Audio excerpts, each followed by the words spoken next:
west, north, and south.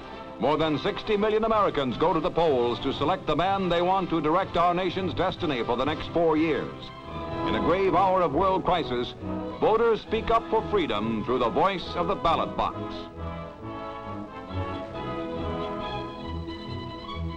In San Francisco's Chinatown and all across America, balloting is heavy. Streaming into the polling places, men and women from every walk of life are making our democracy work. Students are among the first-time voters. Here, one youth examines a sample ballot, determined to make his first vote an intelligent one. For the ill and aged who cannot come to the polling places come to them. They are exercising an American's most precious possession, his right to vote, and each has reason to smile. In New York's Times Square, crowds gather on election night as returns mount an Eisenhower landslide finds Ike winning state after state. At Democratic headquarters in Chicago, Adlai Stevenson, twice defeated by Mr. Eisenhower, urges all Americans to close ranks behind the president. The Eisenhower victory is official. He sweeps 41 states and polls the biggest vote ever given a presidential candidate. But despite his smashing personal triumph, the Democrats retain control of both the Senate and the House.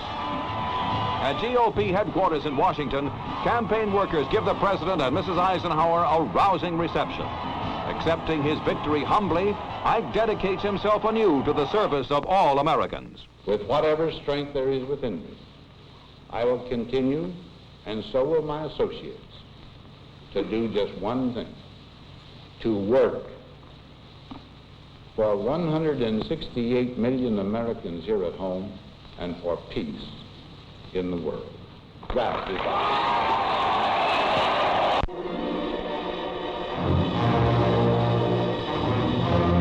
Into Egypt's Sinai Peninsula, a barren stretch of dunes, plateaus, and lifeless mountains, rolled the spearheads of an Israeli army of 50,000. Led by General Moshe Dayan, the Israelis strike, they say, to end once and for all bloody border raids by Egyptian suicide commandos. Advancing against disorganized resistance, the invaders marched toward the Suez Canal on the eastern border of the peninsula. 30,000 Egyptians are taken prisoner in the Desert Blitz. An Egyptian flag and bogged-down tanks become prizes of war. $50 million in equipment, mostly communist-made, is also captured. In 6 days, the Israeli army overruns the entire Sinai Peninsula, taking possession of an area twice the size of Israel itself. With passage through the Suez Canal imperiled, England and France issue a ceasefire ultimatum to Egypt and Israel. Egypt rejects it. Flying from Cyprus, English and French paratroopers lead a joint air-sea assault against Port Said at the canal's northern end. The troopers leap out into Egyptian ack-ack. Smoke rises over the vital waterway. After a softening up by Anglo-French bombers, the seaborne invasion begins. Explaining the action, the two countries declare their sole objective is to restore peace in the Middle East. The soldiers wade ashore almost without opposition as the world watches and waits and wonders. Fighting is heavy in Port Said, where the Egyptians make a determined last stand. But the conquest of the city is completed in 2 days. While mopping up operations go on, Russia threatens action of its own against Israel, Britain, and France. When the three nations, along with Egypt, agree to a United Nations ceasefire proposal, the grave situation is eased. The plan calls for an international police force to preserve the peace. For stripe-scarred Port Said, the agreement comes too late to prevent this desolation. Meanwhile, bickering over the police force's authority begins even before that force lands. Travel to the canal is at a standstill, closed by Egyptian sinkings of blockade ships. It will be 6 months before the waterway can be cleared. Months of danger and decision in the explosive Middle East.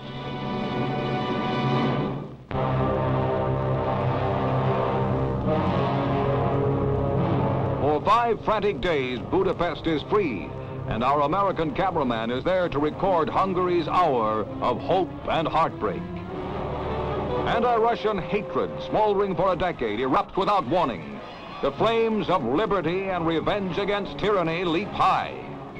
A 16-year-old girl risks her life to remove the despised symbol of Russian enslavement. Throughout the city, Soviet war memorials come crashing down. Budapest is in revolt. With uncontrolled fury, crowds set fire to Russian flags and put Soviet books to the torch. The Red Star is sent tumbling into the gutter. Word comes of shooting on the other side of the city, and the rebels, armed now, run to the scene. A quiet park has become a no man's land. Our cameraman is caught in the crossfire as rebel sharpshooters advancing across the square attack the headquarters of the Soviet-controlled secret police. The Hungarian patriots refuse to give ground before the withering fire from the building.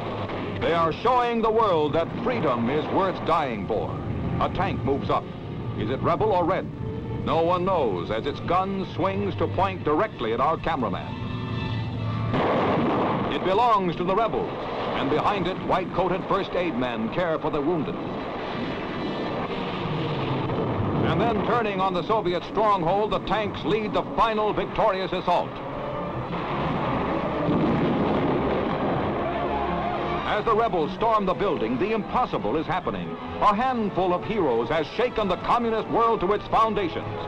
They have turned the tables on their Soviet tormentors. The rebels ride their tanks triumphantly through the streets. The Russians have given their word that they will withdraw all communist troops from Hungarian soil. The victory seems complete. Cardinal Mindszenty, who has suffered long persecution under the Reds, leads his countrymen in praying for an end to the fighting. The jubilant people of Budapest, flushed with the excitement of their historic struggle, surround our cameraman's car. They press closer, pleading, "Tell the world we are free. We have cast off our chains."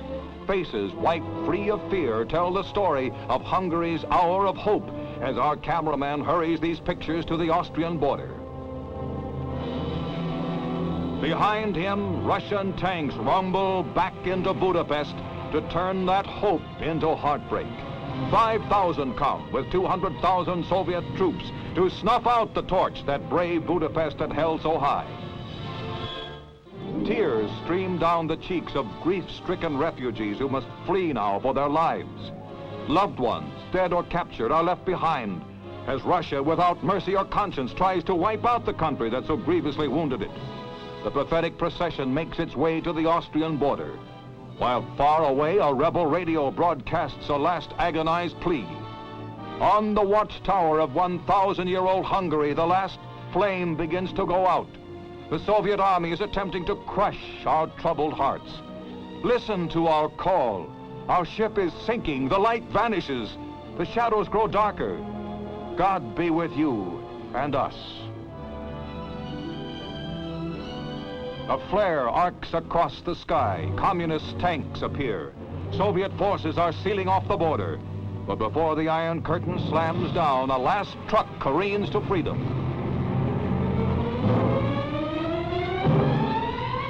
From their hearts and from their flag, the Hungarian people have ripped Russia's hated symbol.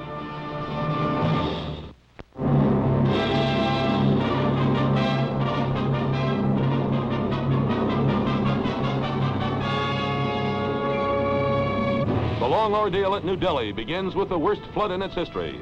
India's Jumna River, swollen by a week of continuous rain, overflows its banks, marooning thousands. Sacred cows wander unmolested among the workers trying to reinforce the dirt levees. Their methods are primitive, their task hopeless, but they work on doggedly, believing that determination will make up somehow for their crude tools.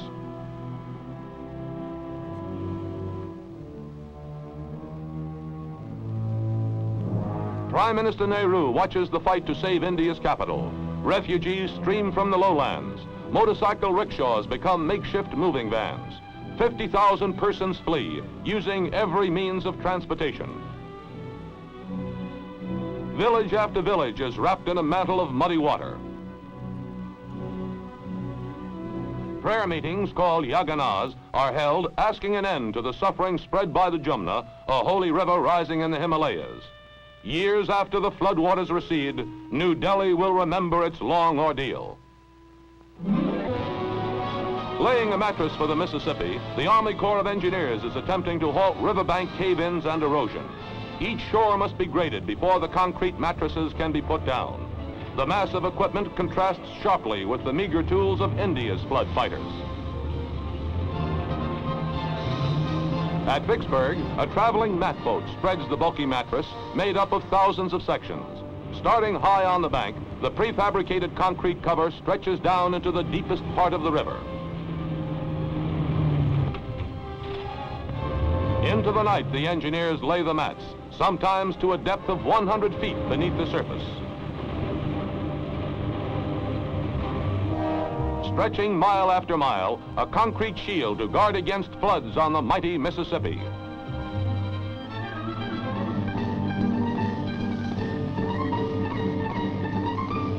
Italian firemen take over a spacious boulevard in Rome for an exhibition of aerial acrobatics. Often called upon to jump in the line of duty, the firemen perfect their techniques. The firefighters' finale is a leap for life, a 5-story drop that sees one jumper almost miss the narrow slide.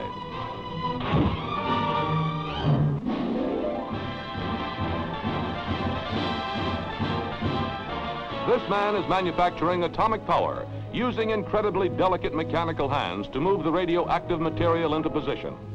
The television receiver, which is connected to a camera in the atomic oven, gives the technician a close-up view of what he is doing. Behind 3 feet of glass and concrete, the sensitive hands pick up a radioactive pellet barely big enough to see. The pellet is dropped into a capsule for storing and shipping. Here, the unerring hands, as precise as those of the technician, break off and thread a strip of wire. Another example of progress in working with atoms for peace.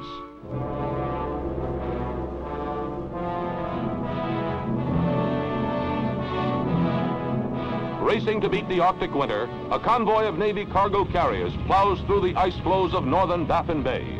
The ships are delivering supplies for Dew Line, the defense early warning line of radar stations strung across northern Canada. Soon, solid ice will block these approaches, and this overseas service will have to be abandoned until spring. It's a joint service effort, with Army landing craft taking over to ferry the supplies ashore. During the open season, 61,000 tons of general cargo and 12 million gallons of petroleum are landed. Unloadings go on around the clock, hampered by the fog and mud of the last thaw before the big freeze. The mud slows, but it does not stop the operation to sustain America's first line of defense. Acres of supplies for the men on Dew Line, facing a lonely winter in the Arctic wilderness.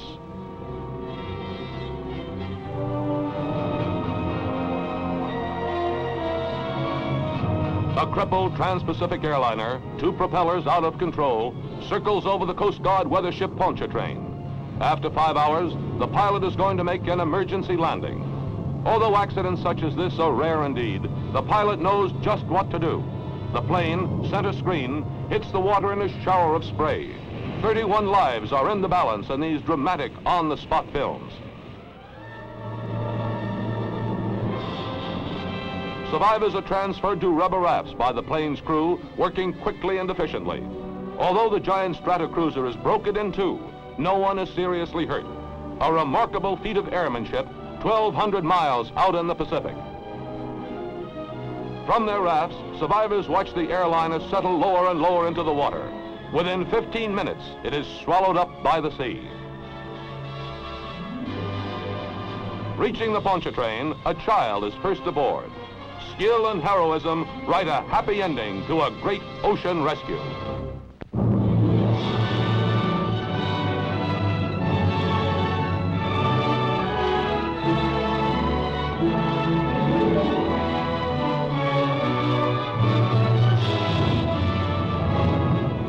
With a pail and a net, Dr. Roman Vishniak is going exploring.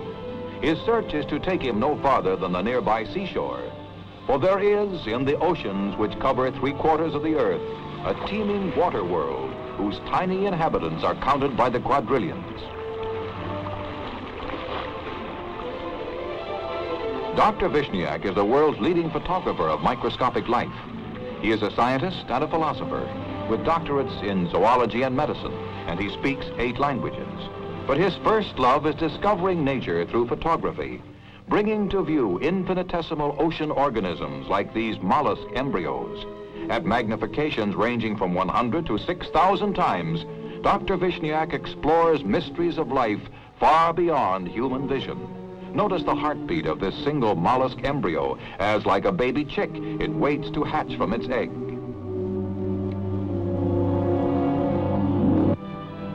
The opportunities for exploration are as limitless as the sea. And so, off Woods Hole on the Massachusetts coast, the 59-year-old doctor spryly carries his search for saltwater specimens out into the bay. This time he uses a net within a net to strain only the tiniest water dwellers into his jar. Although virtually invisible, they are looked upon by Dr. Vishniak as friends, deserving of civilized consideration. Some people think microscopic animals are all alike, he says, but oh no. They have individualities that make them different from one another, just like human beings. And photographing the milky, living dust collected in his jar, he shows what he means. Helter-skelter inhabitants called cyclops are among the busiest of Dr. Vishniak's neighbors in the water world.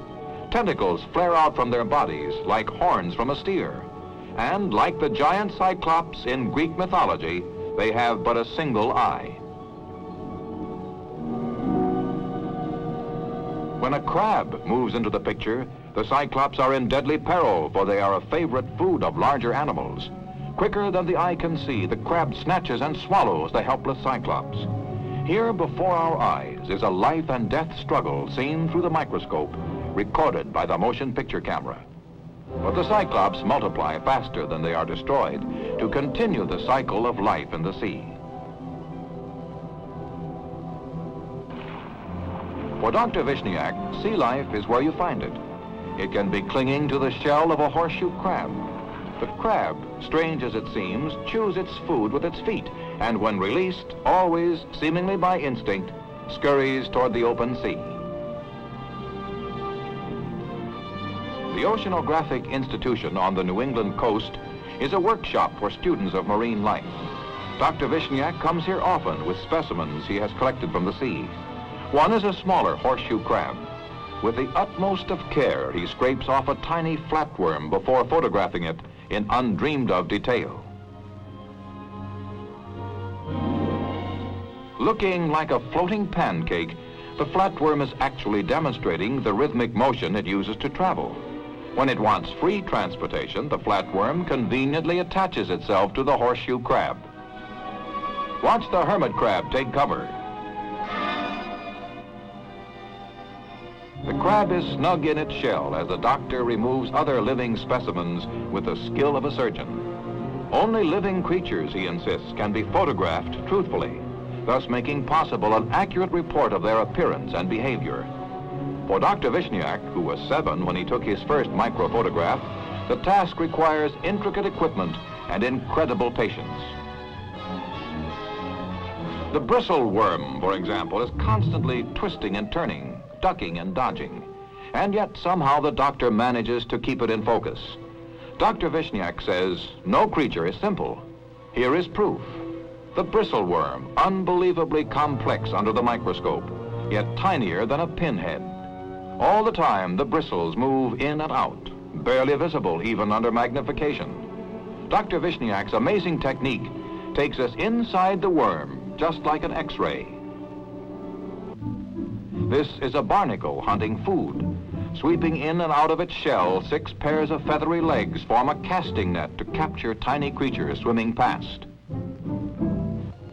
Dr. Vishniak achieves an almost third-dimensional realism in photographing another underwater worm. There is a growing fascination in watching the frantic convolutions of the minute organism as it takes the shape of an unending pretzel. Although separated from our everyday world only by a set of lenses, here is a form of animal life whose complex and unending movements are unlike anything that has ever been seen by the unaided human eye.